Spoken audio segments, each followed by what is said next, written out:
Okay, we're streaming to YouTube. We're ready when you are. Okay, I'll call this meeting of Seward City Council to order. It's actually a work session, not a meeting. It's 6 p.m. on August 26th. And the purpose of the work session is to receive information and discuss wells and septic systems inside the city limits. And just for the listening audience, we have all 7 of us here on the dais tonight, so we've got a full council. And I'm going to begin by allowing administration to speak about this. Thank you, Madam Mayor. You may remember that at our last council meeting, we had a discussion item to talk about any questions or information you want to know before we have this discussion. And over the course of the past 2 weeks, with a lot of department head input and some work, and a lot of work in the back end from Ashley, the administrative assistant, and Jason, we have this wonderful packet full of information for you, responding to many of the inquiries and questions. And I'm actually going to pass it off to Jason to discuss a brief overview of the packet. Thank you, Mr. Quickly. Good evening. So hopefully we've put everything together here that you requested, and maybe a little bit more, just basing it off of questions that might come up. But what I'd like to do is just kind of walk you through this document, just so that it kind of makes sense in the order in which we did it. So because the packet is pretty heavy, on page 2 you can see we basically summarized kind of what's in the entire packet on just a very brief overview, because that's a little bit easier to read through for each one of those sections. And just because we are dealing with differences in code, we have included the different code that we have. It was requested that we bring in other code like Soldotna and Municipality of Anchorage. So we have both the well and septic code from those areas. We have our own septic code, and then we actually don't have well code because we currently don't allow wells. And then also in that section there we have kind of the DEC minimum separation requirements, which all of the municipalities have to base their code on. So on that level. So, but anyway, that's kind of just the code summary. And then we wanted to get input from the fire department because those are some concerns. And so Chief Kreitz has put in some kind of related concerns, and just to help people understand timelines and responses, specifically with not having fire hydrants in the area. And there's code around what's required of homes being built there, and mutual aid agreements. We also have some attorney input, and then community development had input too, that if we are going to be going down looking at doing a code revision, we might need to take into some certain considerations on that front. So, and then as requested, we had some maps of properties without utilities, and that's very, very comprehensive as we're looking at all the areas, but also to understand that just some of those areas probably will never have utilities, because there's an issue of geography. Like the bench is listed on there because that's an area of city limits that does not have utilities, and it's a cost issue, it's a geography issue, those types of things. And so, but that is a comprehensive kind of map of where in city limits that does not have utilities brought to them.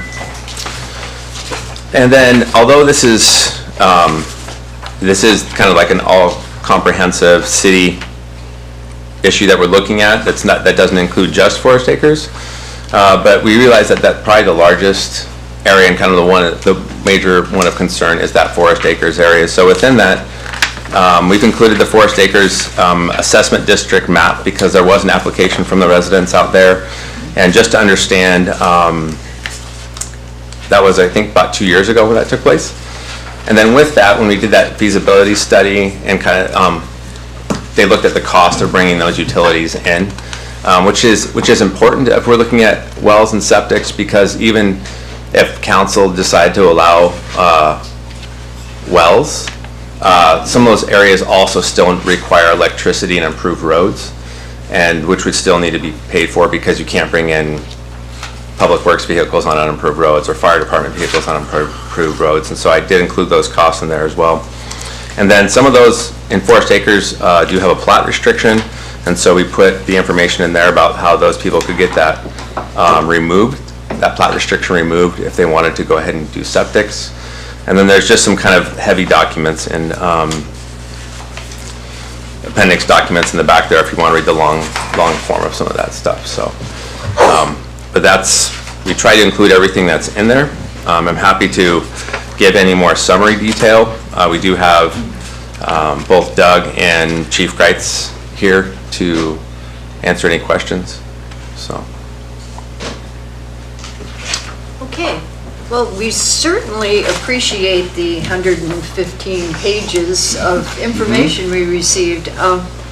We got a lot of information. Most of us, I hope, have been going through it. Turn it over to council for questions, comments, and then we'll see if people in the audience have some comments, if that's okay.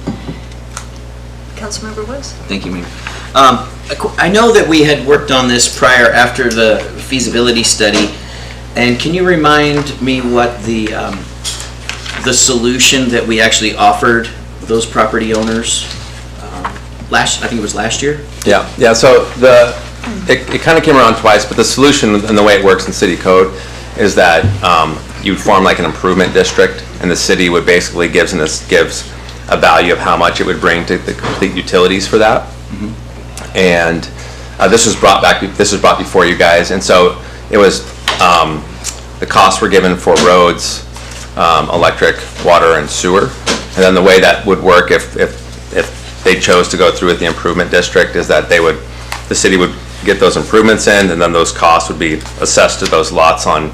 There was I think 4 different ways that they could be assessed to those lots, but what was kind of chosen as what made the most sense was to do it by lot size, and so that's what was kind of offered because that's what the code currently has in it as a way to bring utilities to an area. So did that answer your question, Councilmember? May I follow up? Oh, yeah. Yep. And correct me if I'm wrong, but after we did the feasibility study, which was over $150,000, and we made we came up with solutions to the problems, didn't the property owners request us not to pass that resolution, if I remember correctly? Yeah, just because the cost was pretty Substantial, high. Substantial, right? Yeah, that was. But it was added on to. How is the property owner going to be paying for that cost? I thought it was added over a long period of time. Yeah, so I believe we looked at 2 different ways of doing that. One was 2 different timelines, actually the same way. Basically, they just paid it as an assessment on their taxes, and you can do that whatever council would kind of choose, but like the norms are either like 10 or 20 years, depending on what they would want to do for that. But yeah, you pay it as like a property tax assessment. So my last, Sure. Thank you. So then on these properties where we're talking about the total cost per parcel that we had recommended, it was somewhere between $97,000 upwards to $214,000, depending on the lot size, correct? I believe, yeah, whatever. And the property owner had the opportunity to stretch that out over 20 years? Yeah, whatever council, we hadn't decided that, but that was kind of what was on the table to go explore and figure out. Okay, thank you. Okay, Councilmember Just to Barnwell. follow up on that, why would a lot like, say, Jesse Lee that was for sale, I don't really know what they're going for now, but somewhere in the 80 to 100,000 range, the value of that lot that already has water and sewer and electric, why are these lots in Forest Acres, why is it so much more expensive to then go back in and put in those utilities? I mean, why are we looking at $200,000 for a lot?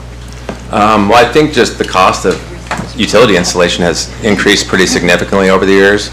But even now, like, lots are still going up and up and up. You know, I mean, there's some that are out there in that same area right now that are going up for like, I mean, you look at some of the bigger size lots in, if you look at lot size to lot size, so like the ones in the Hilltop area, and then like I think they're half-acre lots there off of Maple now, they're in the $150,000 to $180,000 for sale right now.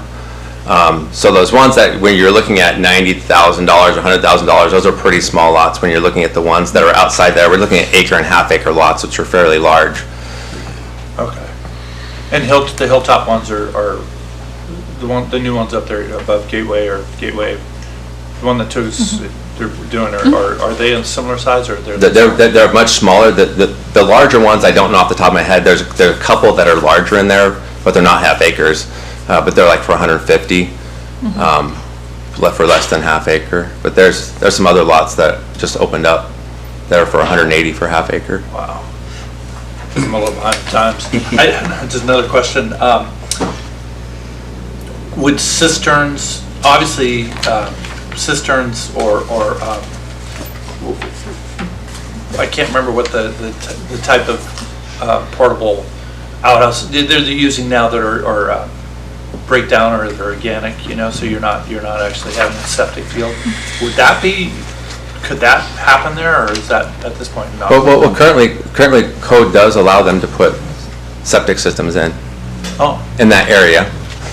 So the code says that if it's an acre or it meets like separation requirements, which usually requires like a larger size lot. So, but currently in our code we do allow that. Just most lots in town aren't big enough to meet that separation requirement. So you could have a water catchment system in these lots with a water catchment for water? Yeah. No. I know people at Camelot do that. Done it for years. People on Little Point do that, but that's not. No. To receive a building permit inside Seward city limits, you need to have water and electricity to your property. And then too, with kind of the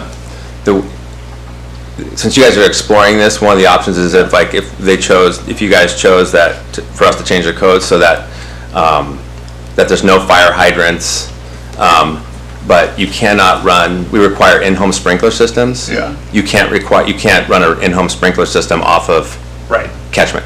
Yeah. And so we do require a certain level of infrastructure, kind of operating infrastructure there to create that kind of that safety. Anyone else? I'd like to hear from the fire chief, just your assessment of, I mean, I read everything, but just maybe you could verbalize for people what you see as some of the issues with allowing people not to have water. Thank you, Mayor. The provision we wrote in the code for the sprinkler systems that Jason was mentioning, that was pretty well specific to the Nash Road project that is coming forth. I took that from Anchorage Municipality. They're starting to use that for new construction on the hilltop if they don't have hydrants as well. Excuse me, just a second. Can you folks hear him okay? Oh, you're good? Okay. Right. I'll speak up. So I took that from Municipality of Anchorage to help with that project in particular. And so the wording was, I forgot exactly the wording. It's if we're not on the water utility or near the water utility, and I think maybe the near is what could be questionable, right? What's near, what's doable. But the biggest concern is the lack of the hydrants, not only for our firefighting, but our ISO rating. So the ISO rating, as I mentioned in the packet, they set commercial and residential insurance home rates. And we fought really hard in 2019 and got Seward's lowered to a 3, which is excellent. City of Kenai is a 3. Some of the larger departments in the state are a 3. You go outside the city limits and it starts a 4. So we're really proud of that. But it can be lost really quickly. And so if the ISO comes in and they say, okay, well now you have all these homes that are not covered by the hydrants, you have to prove to us that you can flow the correct amount of water to put it out. We can't do that in the city of Seward because we're not set up for that. Yes, we have mutual and automatic aid with Bear Creek, but it's our rating. It's not Bear Creek's rating. It's the city of Seward's rating. They do take into account the mutual and automatic aid. You do get credit for that, but you don't get your fire flow credit unless you can prove that you can flow that much water. So typically it's going to be 12 to 1,500 gallons per minute that we have to flow. Just our one engine is, we have one that's got 1,000 gallons and one that's got 750 gallons. So you can see we can't flow, and you have to flow that for 20 solid straight minutes. Even if we had one tanker, that would be difficult. It could possibly be doable, but again, I don't have $400,000 for a tanker, and I don't have anywhere to put it right now. That was, Build me a station. The longer the lays from hydrant to hydrant, that's just, it's a delay. You got friction loss, you need bodies to lift that hose. That hose is very heavy. Just empty weight, it's 100 pounds for, 110 pounds for 100 feet of supply hose. So asking the volunteers at 2 in the morning to pick up 1,000 feet is a hard ask. Some of the other departments you mentioned over at Soldotna and Anchorage, those are full-time departments. They have plenty of personnel. They also, Soldotna would supplement with volunteers as well, but for the most part, they're fully paid departments. They do still require, in the city limits of Soldotna, they adopted IFC 2012 still, and so they are still required to have hydrants. Even though you have a well, they still have to have hydrants down that street every 400 to 600 feet, depending on the occupancy class. So, inside the city limits of Soldotna. Councilmember Boss. Thank you. Thank you, Chief. So when I was reading through your document on page 28 and where it outlines the ISO insurance, my question was, if we're at a 3 rating right now and we pay X amount of dollars in insurance, if we were to, if that rating was to go up to a 4 or a 5, how do we find out how that would affect our insurance? Is that documentation we could get from our current provider? How does that work? No, and if you, so ISO sells that information to the companies, and they don't give out what that does as far as ratings. And I'm not sure why. I've asked for years and years and years, and it's because if they're selling a evaluation. Mm-hmm. It's up to each insurance company to say, okay, well, that sounds like a good community. We're not going to charge them as much. That doesn't sound like they have fire coverage. We're going to charge them a lot. So because there's so many insurance companies, there's just not a statistical way to say, oh, it's going to go up $100 a month, or it's going to go up $200 a year. I mean, So may I phrase that in a different way Yeah, then? sure. So in that case, could we contact our current insurance provider and ask them for a quote if our ISO rating was to change? Could we do that? You can, So that and we you're would gonna- know what the financial burden for the correct. And community you're going to get would a better answer if you ask about your commercial property. That's going to be a more solid answer, because the residential rates, they kind of fluctuate anyway. So I would ask about a commercial property, the difference in a 3 and a 4, 3 and a 5. You're probably going to get a better solid answer. Okay, thank you. Councilmember Boswell, go ahead. I feel like we're tag teaming here. Just Good man. Yeah, but we could also ask Bear Creek. Basically, anyone on the city limits from here to Soldotna or here to, say, Girdwood are operating with tanker trucks and pump trucks, right? So all those people have rates that we could probably compare and contrast versus house values and get a good idea of what we're looking at, right? Yeah, so like I said, Bear Creek is a 4. Once you get outside mile 7, there's not going to be a rating. I don't know what Moose Pass is. Bruce, do you know, Bruce? 9. I mean, realistically, 8 or 9, I would imagine. I know they're doing things to try to improve their department, but, So, and also so there's tanker trucks and pump trucks, right? So Bear Creek has tanker and pump, and I think Lowell Point has a big tanker, right? So all of the people outside the city limits, which are half of this locality, are running on that style.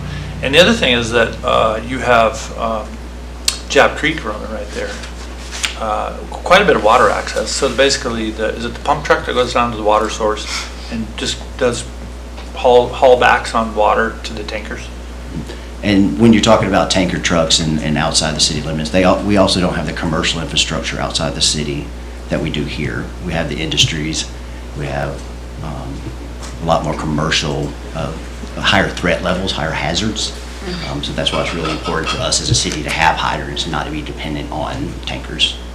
I know, I'm just saying, like, in the case of Forest Acres, if we had to use a tanker pump truck scenario, the proximity is reasonable and the proximity to water is reasonable. Pretty well, yes. Yeah. Except in the winter. Oh, good point. That is I mean, you're a good still point. relying on a volunteer department, having to get called in from home, Yeah. get on the trucks, come to the call. That's if they're not already on a call or they're not, they don't have something working.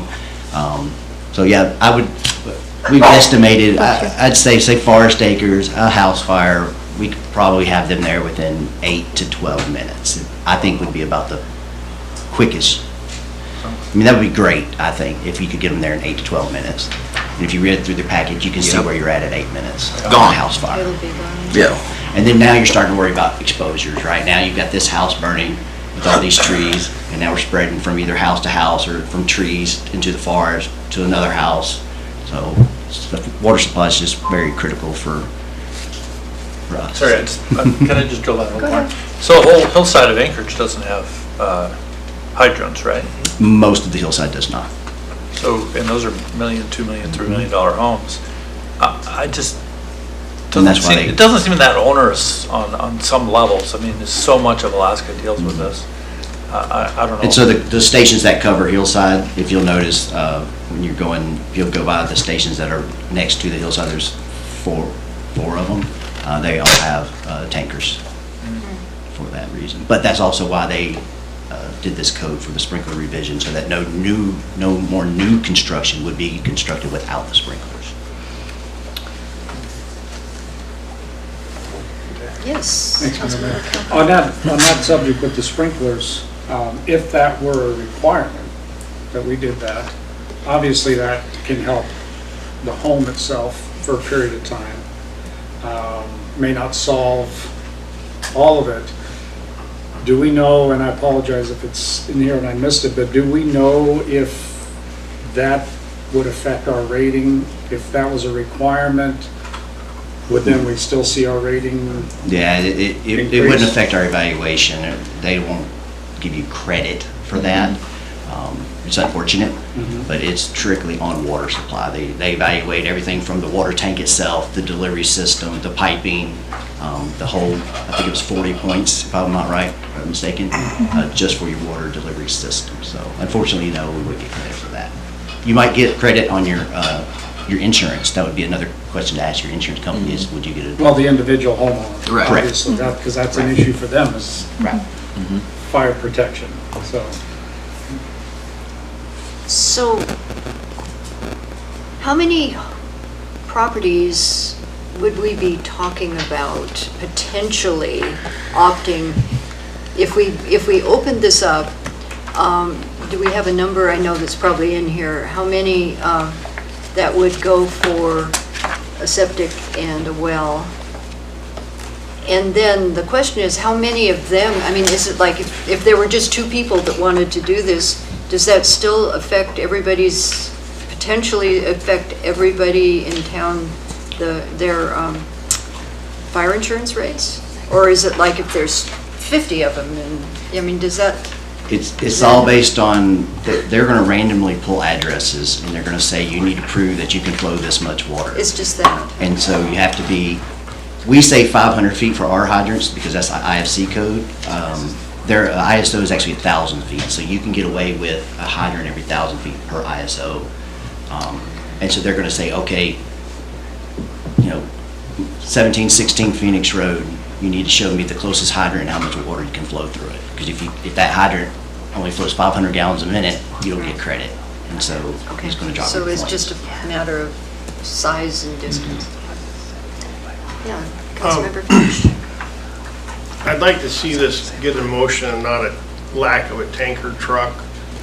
Slow it down for a simple fact. Everybody in this town knows we're gonna have an earthquake sooner or later. I mean, the '64 earthquake sheared any water supply. We need a tanker truck either way for a backup. Okay? But our town is decreasing because we have so many restrictions like this on our building. We need to adopt one of these policies and leave it as a floating one that we can adjust as we need. Me personally, I think we need a tanker truck, whether this was in place or not. because we're gonna have another earthquake that's gonna share all our water lines. And would or would not a tanker truck lower the ISO rating? The more apparatus and fire capabilities you have, yeah, we do get more points for each piece of equipment. Madam City Manager. Just to respond to your previous question, in the Forest Acres area, there's about 27 lots that could be impacted by this, and then throughout the rest of the city of Seward, we'll estimate about a dozen, so I'm going to say an estimated 40 to 45 lots. Okay, thank you. That's a substantial Yeah. number then. Yeah. Councilmember West. Thank you, Madam Mayor.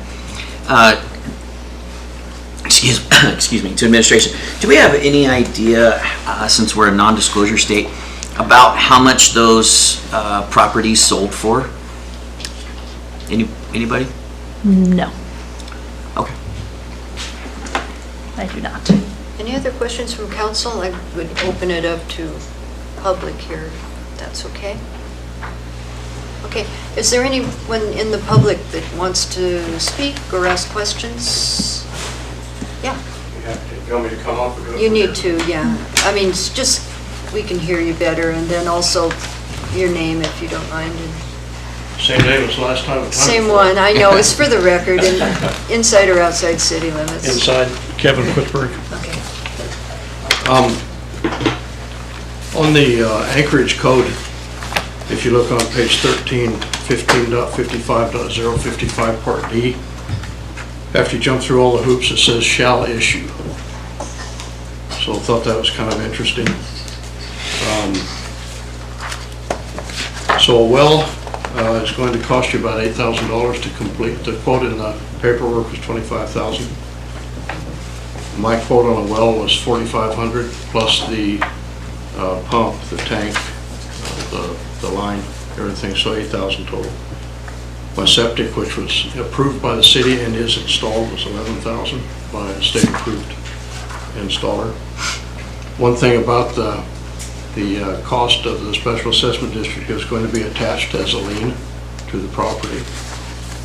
So with what we paid for the property, and I'm not embarrassed to say $72,600 is what I paid for mine. If you attach the $157,000 to that, if I tried to sell it, I'd have to pay someone to take it, because you can't sell a piece of property with a lien on it. The driller that I had look at my place said a 60-foot well would flow 150 gallons a minute. You could never get that through a half-inch nozzle on a fire suppression system in a house, but the amount of water is substantial at 60 feet. I checked with homeowners insurance, and there is no reduction in the price of homeowners insurance if you have a home sprinkler system.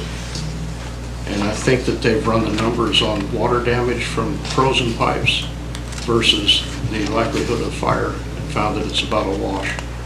So there is no reduction in homeowners insurance if you have a sprinkler system. And then the city owns 2 lots just to the north of the bottom end of Forest Acres.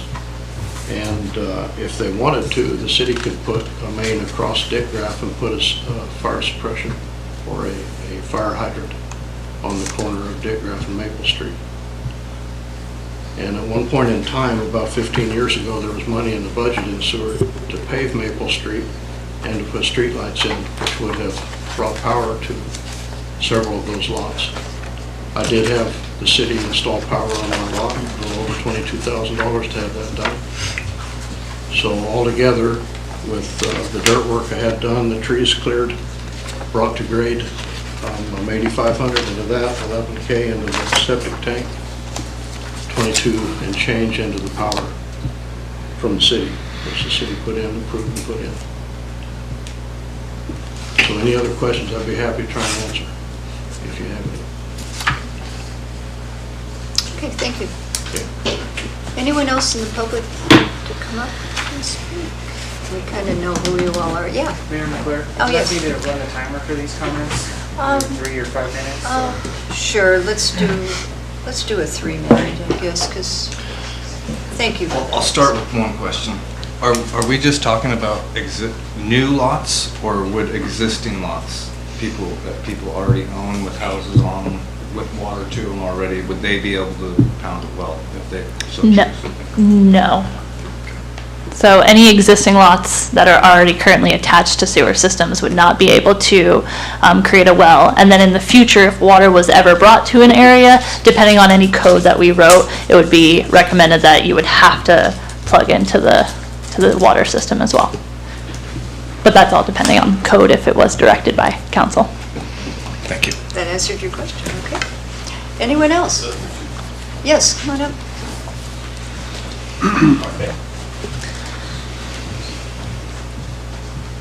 We just need your name and in or out of the city limits. Good evening. My name is James Carlberg. I live in the city. I have plot BE1, also known as 303 Cottonwood out in Forest Acres. Thank you very much for being here tonight. This directly affects us, and we're very much so excited that you guys are talking about this. The one question I do want to bring forward is the last time we were discussing this and this got brought forward, and the special improvement district, which we voted down because of the concern of cost, the discussion ended where the city was still going to be looking for potential funding to help supplement that. And so I just wanted to open that discussion again. Thank you. Yeah, we could turn that over to the city manager. Thank you, Madam Mayor. Thank you, James. We have been putting this on our capital improvement requests for several years now. It continually does not get picked up by either of our senators or our House representatives as congressionally designated spending. We also struggle with the grant and federal funding for this project since multiple of the lots are currently owned already. So we got it to not the finish line, but a few steps before the finish line and some grant funding opportunities. But a lot of those federal funding opportunities are for low-income neighborhoods, municipally owned lots and everything. So since a lot of these lots are currently privately held by individuals outside of the city of Seward, getting grant or federal funding for it is going to be difficult. Some of the other options that we have are appropriating funds in the future if we had it towards our development reimbursement program. But at this point in time, finding those federal funds, we kind of hit the roadblock of these are all already privately owned. So if the city owned them and we brought them if we brought water and sewer and then we sold them, we could probably finagle it a little bit, but it's a hard sell at the federal level because of that. Thank you very much. Did that answer your question? Yeah, it helps answer. With the remaining time, I just want to say one more thing. My wife and I are very excited about Seward. We love this city very much so.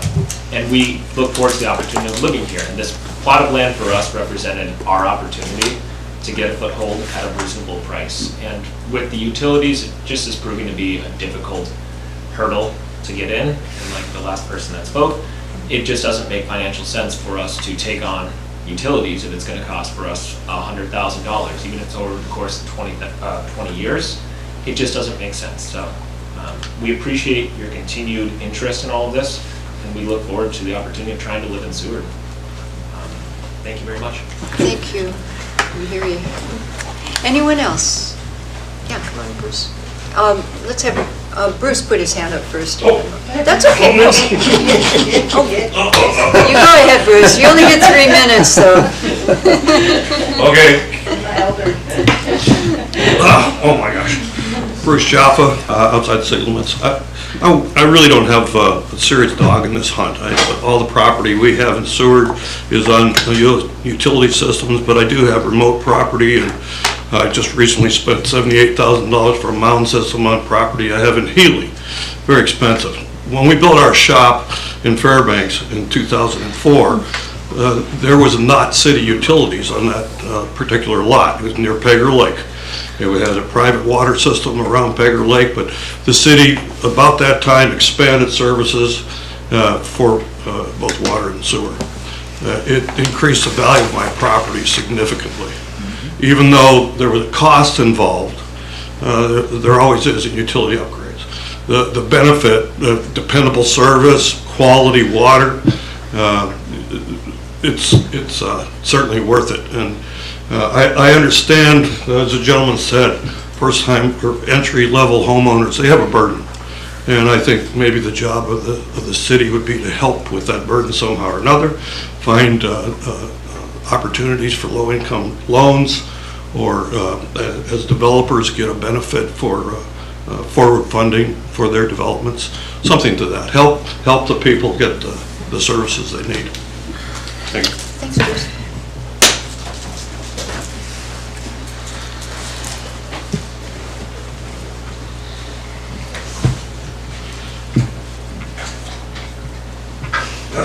You can see me. I have long legs. Rhonda Hubbard, 1800 Jesse Lee Drive, inside city limits.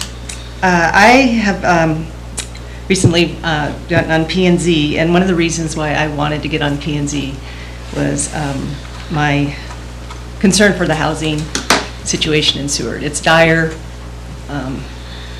We've turned into this seasonal town, and there's people that want to live here. The city of Seward has need to hire people, the schools need to hire people, the hospitals, and they can't get people to stay here because there's no affordable housing. And so this area out there, I think it's been kind of treated like the red-headed stepchild. I'm referring to the Forest Acres. And 27 lots, 23 owners. And one of the owners, as they noted, they probably have $78,000 into it. It was assessed at that. They went back and said, I can't build on my property, and it's down to $600. So why not consider increasing the value of this property by letting it be buildable? We're looking at a need for a new fire station, a new shop, at the tune of 30 million, 28 million. You know, these increase in our property values can help kind of shore up our budget to maybe look into building some of those things. Like I said, this area out there has been really hasn't been attended to properly even from the start when it developed out there. I think the developer got away with some things, and and then at one time in 2001 there was a home out there that actually did put a well in. They were operating. They had a well. It was Brandon Anderson's place, and then they got cut in line. I think a group of homeowners got together and tried to get some funding to get the utilities out there to help subsidize that effort, and they got, I think, thwarted with, it was DRP funds, thwarted with the Hilltop project. And so I just think it's time that the city really kind of give this area some attention and give them their due right for what I think has just been neglect. And they say, oh, well, they knew what they were signing up for. And it's like, well, maybe they didn't. Or maybe they thought that the city was going to do right in the first place and make the developer actually put the utilities in, which never happened. So, so now we're concerned about fire codes and this and that, and it's kind of interesting. We're at a 3, and we have all kinds of hydrants, what have you. Yet Bear Creek's a 4, and they don't have any, and they got a lot more property out there that has homes on it. In fact, most of the home we consider part of Seward lives out there, right? Out of 5,000 people that we consider Seward, 2,600 of them live out there. So I would just ask that you really not get too bogged down with the fears of the fire rating this, because there's plenty of workarounds, and it shouldn't be incumbent just on the city to protect people from wanting to build there and maybe protect their own homes. So I think that the owners know what they're getting into if they want to build there, like they have done out in Bear Creek and Moose Pass, that they can manage somehow or assume that risk rather than just the city at extra pay. So thanks, Rhonda. Anyone else? Okay, I'm good. Yeah, go ahead. Christine Casagrande, inside city limits. I just have a question. If you were to form an assessment district, and I think I heard 27 lots, and only 15 of those people chose to be part of that assessment district, would that cost for development still go to the other people that didn't choose to be part of the assessment district, but the utilities would still be extended throughout? Can either of you answer? I believe that is the case. It's like I'd have to go look in code to be sure, but there is some areas where that code does use that majority property owner to leverage the rest in. So I don't know for sure off the top of my head. Yeah, but that is, there are places in code where it does that. Okay, I guess, let me try rephrasing my question. If there were 27 lot owners and only 15 opted into the assessment district, what would happen? Well, it's also a complexity too, because not each person owns the same size of lot, which if you go by lot area, I think is what it overall goes by when they consider all the group. And so depending on who that was, it may take more than that.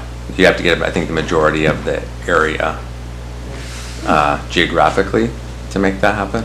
I believe the way the code reads. Again, I'd have to go back and research it to be sure, but we've talked about, we've gone around this a couple of times. I believe it had to do with who owns the majority, because one person out there owns a couple of acres, and some people own half acres, and so it's based on that.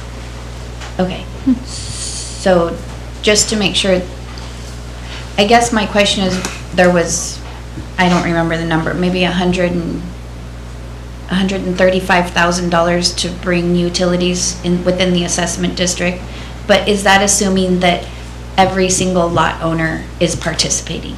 Yes, that is based off of the average, or that is based off the lot size.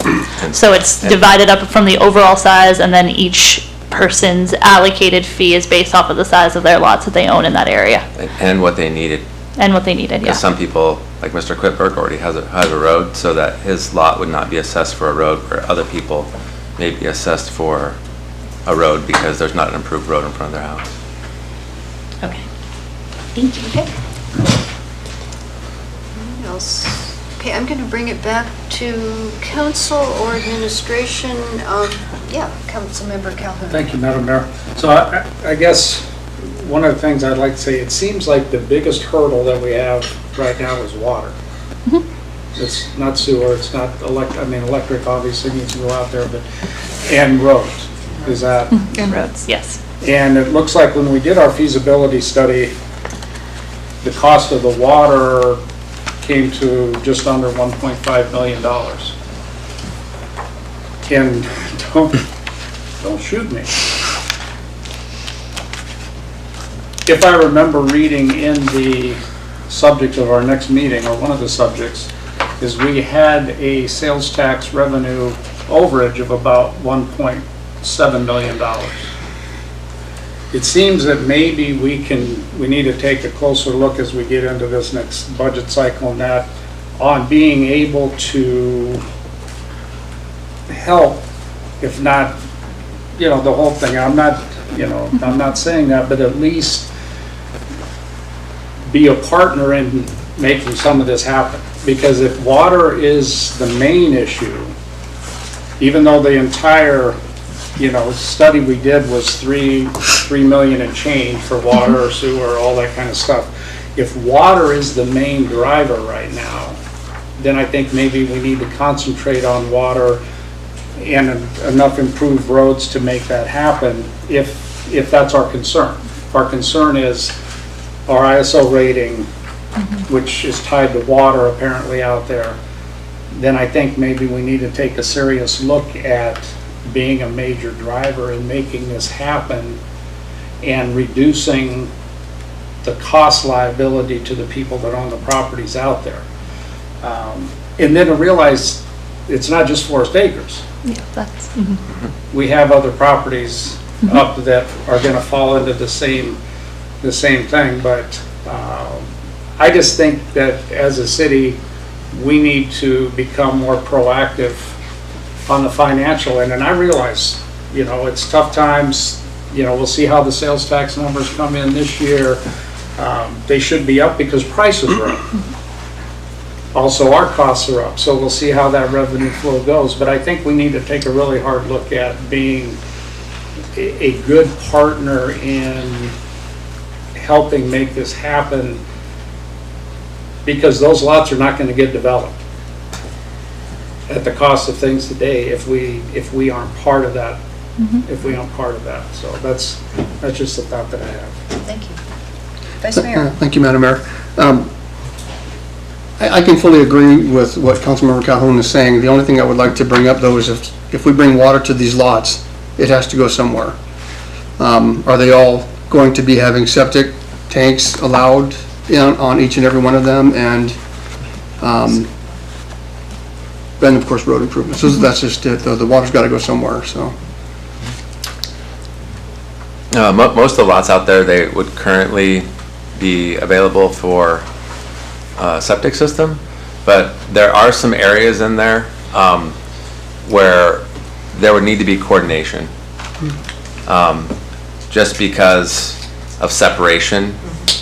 And so you would not, like, especially some of those half-acre lots that are stacked right next to each other, those are the ones that I'd be really concerned about. I would just want to make sure that there was, that we'd be able to work with them and those property owners to make sure they get coordination, so everyone can, so that way if two people in the middle, end up arranging theirs as such, the middle one is stuck where they can't do anything. And so, so yeah, most of those properties out there, I believe, would be available to install a septic system.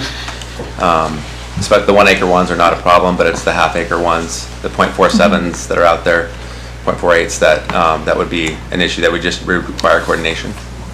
So, Okay, yeah. thank you. Councilmember Wells. Thank you, Madam Mayor. I heard one of the responses to the feasibility study that we did and the opportunity that we came up with as far as the 20 years to pay back however much it was. Somebody had mentioned that there would be a lien on the property and they wouldn't be able to sell their property because the city would have a lien on that, on their property. And so, is there a way to put utilities out there and have the property, whoever owns the property, continue to pay that note back? It's through property taxes. Does that make sense? Did I ask that correctly? You mean like, so what you're saying is that instead of it being Transferable. Yeah, it's like a transferable. Yeah, and then secondly, there was the comment made that the city hasn't stepped up to do anything, and this $153,000 feasibility study shows that the city has been trying to solve this problem and work with those property owners.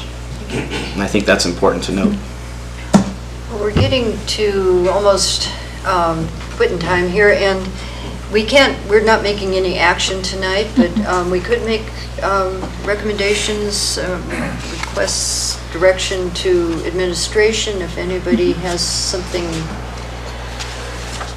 to suggest, or we will continue working on it. Yeah, Councilmember Calhoun first. Thank you, Madam Mayor. My suggestion, based on just what we've been able to do here, is, and I know it seems like things move slowly, we probably need to have another work session on this subject, because there's a lot more information that needs to come forward, and maybe just some of the discussion we've had tonight, they can glean some more information for us and have some better numbers on things. That would kind of be my thought. I don't know that we can give them some real specific direction tonight just based on what we've got. Sounds good to me. Let me get Councilmember Finch first.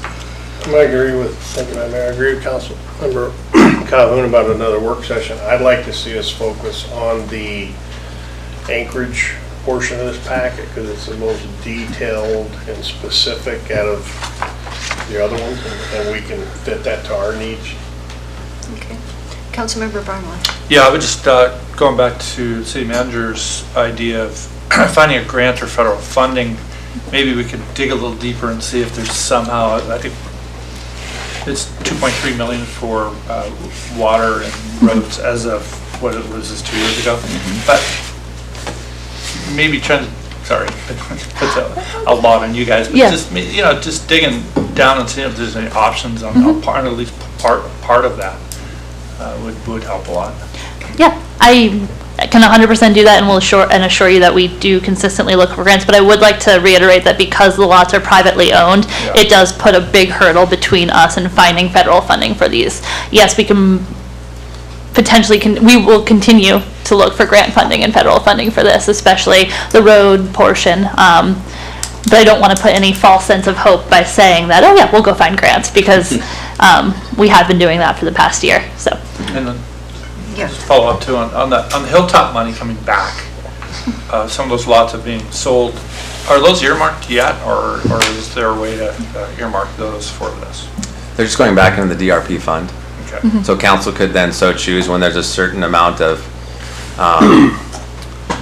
And also too, we have the Zimmerman lots that will be coming back in, and the Harmon lots that will also, the other participants as well, that will be coming back into those, into that funding as well. And so, yeah, so it will go back into the DRP if council would so choose at one time to move some of those funds from that into, because we did create the mechanism Right. to put that in here. So if at one point in time council would like to take those DRP funds when they've reached like a certain amount and move that over, that can be done as well. To put the water in. We've got some direction. We pretty much would request another work session, I guess, to continue the discussion. We're getting there. It's slow. Anything else? Kind of on a hard stop here. Okay, at this point then, I'll adjourn the work session at 6:51. We'll be having our regular meeting in 9 minutes.